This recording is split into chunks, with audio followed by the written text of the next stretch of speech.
पूर्व केंद्रीय मंत्री रामविलास पासवान के निधन से खाली हुई सीट पर हो रहे उपचुनाव में एनडीए के उम्मीदवार सुशील कुमार मोदी का चुना जाना तय हो गया है। सुशील मोदी इस सीट के इकलौते दावेदार हैं। हालांकि नामांकन के आखिरी दिन एक निर्दलीय प्रत्याशी श्याम नंदन प्रसाद ने जरूर नामांकन किया था, लेकिन पेशे से इंजीनियर श्याम नंदन प्रसाद को जरूरी 10 विधायकों का समर्थन प्राप्त नहीं हुआ। ऐसे में उनकी उम्मीदवारी रद्द कर दी गई है और अब सुशील कुमार मोदी का निर्विरोध रूप से चुने जाना तय हो गया है।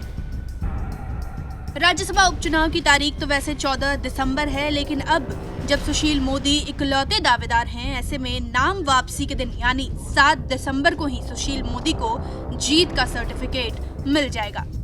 शुरुआत में तस्वीरें ये बयां कर रही थी कि विधानसभा स्पीकर विजय सिन्हा की तरह ही सुमो को भी महागठबंधन के किसी उम्मीदवार की चुनौती मिलेगी, लेकिन अंतिम वक्त तक महागठबंधन ने अपना उम्मीदवार नहीं उतारा।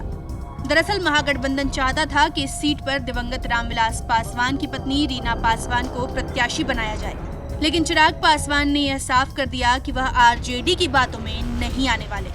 एलजेपी ने अपने पैर खींच लिए, जिसके बाद आरजेडी की ओर से दलित नेता श्याम रजक को उतारने की कवायद की गई। हालांकि बात वहां भी नहीं बनी, जिसके बाद आरजेडी ने उम्मीदवार खड़ा करने की कवायद ही छोड़ दी। लेकिन अब आरजेडी प्रवक्ता मृत्युंजय तिवारी का कहना है कि उनकी पार्टी ने तो कभी आधिकारिक रूप से उम्मीदवार उतारने की बात ही नहीं की थी। ये बैकफुट पर जाने का सवाल नहीं है। हम लोगों ने आधिकारिक रूप से कभी भी राष्ट्रीय जनता दल ने या महागठबंधन ने नहीं कहा था कि हम इस सीट पर अपनी उम्मीदवार देंगे।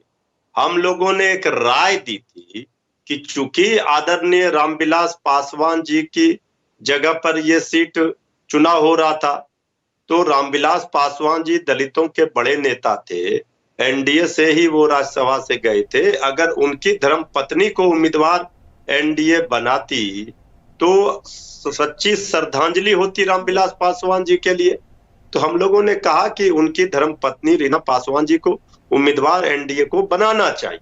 अब ये चिराग पासवान जी समझे नहीं बनाया, क्या बनाया? ये बाय इलेक्शन जो होता है, इसमें परंपरा रही है, इसमें उम्मीदवार देने का कहां सवाल उठता है जब उनके पास स्पष्ट बहुमत है, आंकड़े उनके पास हैं और ये सीट भी उनकी ही थी, एनडीए की। लेकिन उन्होंने रामविलास पासवान जी को ठगने का काम किया।